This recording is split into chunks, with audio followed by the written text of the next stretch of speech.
केंद्र के ना के बावजूद बिहार में जातीय जनगणना की शुरुआत।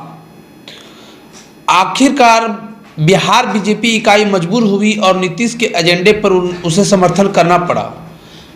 आखिर क्या है इसके पीछे मजबूरी और केंद्र सरकार क्यों मना करती रही जातीय जनगणना को लेकर बताऊंगा सब कुछ। उससे पहले मेरा परिचय, मैं हूं संजीव कुमार, आप देख रहे हैं हमारे social media platform the voice of public one. यदि वीडियो अच्छी लगे तो कमेंट करके अपना राय जरूर दीजिएगा और चैनल को सब्सक्राइब भी जरूर कीजिएगा। यह राजनीति की दबाव को झेलते हुए बिहार में जातीय जनगणना की शुरुआत हो गई है। वर्षों से राजनीति करने वाले नेता इस जातीय जनगणना के प्रभाव को भी जानते हैं। पिछड़ों के राजनीति के नायक तत्कालिक लाभ के लिए जातीय जनगणना करा तो रहे हैं, लेकिन सच यह है कि जातीय स्वरूप के बाद जो एक नया जीन निकलेगा वो वर्तमान में पिछड़ों की सत्ता की मलाई खाने वाले सबसे ज्यादा प्रभावित होंगे। ऐसा इसलिए कि जातीय जनगणना के बाद एक जो नया वर्ग का उदय होगा जिसके हिस्सेदारी के विरुद्ध पिछड़ों की कुछ जाति सत्ता का स्वाद चख रही है। ऐसे बात करें नीतीश कुमार की तो बहुत पहले से ही वो राष्ट्रीय स्तर पर जातीय जनगणना की मांग कर रहे थे, लेकिन केंद्र सरकार इसको तकनीकी इशू बताकर इसे साफ मना कर दी। चाहे यूपीए की सरकार हो या एनडीए की सरकार हो, जो भी विपक्ष में होती है वो जातीय जनगणना की मांग जरूर करती हैं, लेकिन जैसे ही वो सत्ता में आती हैं वो इस पर खामोश हो जाती है। सरकारों को सबसे ज्यादा समस्या ओबीसी की जनसंख्या बताने पर है। अगर जातीय जनगणना के इतिहास की बात करें तो 1931 तक की जनगणना में जातीय जनगणना होती थी। 1941 की जब जनगणना हुई थी उस समय जातीय आधारित डेटा इकट्ठा किया गया था, लेकिन इसे प्रकाशित नहीं किया गया। लेकिन 1951 से लेकर 2011 तक अनुसूचित जाति और अनुसूचित जाति का डेटा प्रकाशित किया जाता है, लेकिन ओबीसी और फॉरवर्ड क्लास की जाति की जनसंख्या प्रकाशित नहीं की जाती है। जानकारों की माने तो देश में ओबीसी की जनसंख्या कितनी है इसका कोई डेटा सरकार के पास उपलब्ध नहीं है, लेकिन मंडल कमीशन के आधार पर देश में ओबीसी की 52% जनसंख्या बताई जाती है। अब सवाल उठता है कि देश में कोई भी यूपीए या एनडीए की सरकार हो, विपक्ष में रहने पर जो आवाज उठाती है, आखिर सत्ता में आते ही उसका मुंह चुप क्यों हो जाता है? वो ओबीसी की जनसंख्या बताने पर इतना क्यों डरते हैं? तो मैं आपको बता दूं कि जातीय जनगणना कराने पर अनुसूचित जाति और अनुसूचित जनजाति को कोई भी प्रभाव नहीं पड़ने वाला है, क्योंकि उनकी डेटा तो प्रत्येक जनगणना में प्रकाशित की ही जाती है। लेकिन जो प्रभाव पड़ेगा वो ओबीसी की जनसंख्या और फॉरवर्ड क्लास की जनसंख्या को बताने पर ही प्रभाव पड़ेगा। और सरकार इसे प्रकाशित करने में इसलिए डरती है क्योंकि इसके एक कारण नहीं बल्कि कई कारण हैं।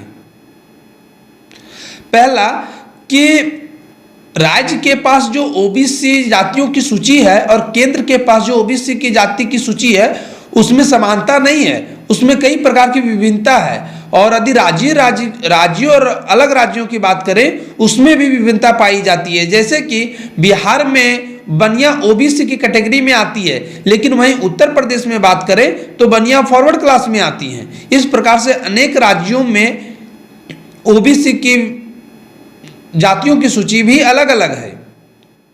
एक पहला समस्या तो यहाँ पे उत्पन्न होता है, और दूसरा समस्या तब उत्पन्न होता है यदि सरकार ओबीसी की जनसंख्या को प्रकाशित करे तो यह जनसंख्या सार्वजनिक हो जाएगा। उसके बाद जो अभी मंडल कमीशन के अनुसार 52% इसकी आबादी बताई जाती है, यदि इसकी आबादी कम होती है तो ओबीसी वाले नेता तो मानेंगे ही नहीं, वो साफ मुकर जाएंगे कि ये जो सेंसस किया गया है वो गलत है। और यदि ओबीसी की जनसंख्या 52% की जगह पर 60-65% हो जाता है तो फिर आरक्षण का भी मांग उठने लगेगा कि आप जो ओबीसी को 27% आरक्षण देते हैं वो आरक्षण को बढ़ाकर 30%, 32% कीजिए, जनसंख्या के आधार पर कीजिए। और केवल आरक्षण की ही बात नहीं है, ओबीसी में भी कई छोटी छोटी उपजातियां हैं जिनकी जनसंख्या बहुत कम है। तो ओबीसी में जो बहुमत वाली जातियां हैं, जिसकी जातियों की संख्या अधिक है, वो तो सत्ता का लाभ लेंगे, वो तो सारी योजनाओं का लाभ लेंगे, लेकिन जो छोटी छोटी जातियां हैं उनके हितों का क्या होगा, उनका नेतृत्व कौन करेगा, उनकी आवाज को कौन उठाएगा, ये भी एक बहुत बड़ा सवाल है। और ऐसे भी देश में अभी जो जातीय राजनीति है वो तो हावी है ही, और यदि ओबीसी की जाति की जनसंख्या यदि प्रकाशित हो जाती है तो फिर यकीन मानिए कि देश में और भी जातीय राजनीति हावी हो जाएगी। खैर, जातीय जनगणना बिहार की हो रही है तो मैं बिहार की बात करता हूं। इतना तो तय है कि जब नीतीश कुमार एनडीए की सरकार में गठबंधन में थे, उस समय तेजस्वी यादव लगातार जातीय जनगणना की मांग कर रहे थे। अब जब नीतीश कुमार गठबंधन की सरकार में है, तेजस्वी यादव के साथ हैं और बिहार में जातीय जनगणना हो रही है, तो इसका क्रेडिट तेजस्वी यादव लेने में कभी नहीं चुकेंगे। आने की तेजस्वी यादव सरकार में आने के बाद अपनी पहली रणनीति पूरी कर चुके हैं। यदि बिहार की राजनीति में बात करें तो वर्तमान में यादव, कुर्मी, वैश्य और कोयरी जाति पूरी तरह से हावी है। वैश्य में देखें तो अशोक खेमका, सुशील मोदी इत्यादि जैसे नेता हैं। उनकी जाति की जनसंख्या कितनी है यदि गिनती में साफ पता चल जाएगा। ऐसे उनकी जाति की जनसंख्या हमको लगता है दशमलव में ही आएगा। जातीय जनगणना के बाद अधिक जनसंख्या जिस जाति की होगी उसकी हिस्सेदारी भी सत्ता में बढ़ेगी। जातीय जनगणना के बाद योजनाओं का आकार प्रकार भी बदलेगा, ऐसा तेजस्वी यादव कह रहे हैं। तो भाई साहब, शिक्षा, स्वास्थ्य, सड़क, परिवहन इत्यादि की जो भी सुविधाएं विकास कार्यों के लिए दी जाती हैं वो तो जाति आधारित पर नहीं दी जाती हैं, जो किसी खास वर्ग को प्रभावित करेगा। हाँ, इतना जरूर है कि जातीय जनगणना के बाद पिछड़ी जातियों का वो समूह जो सत्ता की जुआ नहीं बोल सका है, उनके लिए मुखर होने का रास्ता खुल जाएगा। जनगणना से यदि कुछ फर्क पड़ेगा तो वो है आरक्षण। जनसंख्या के आधार पर आरक्षण की सूरत बदल जाएगी। संभव है कि ओबीसी की आरक्षण बढ़ सकती है, परंतु ये पूरी आबादी को प्रभावित करेगा, ना कि किसी खास एक जाति को।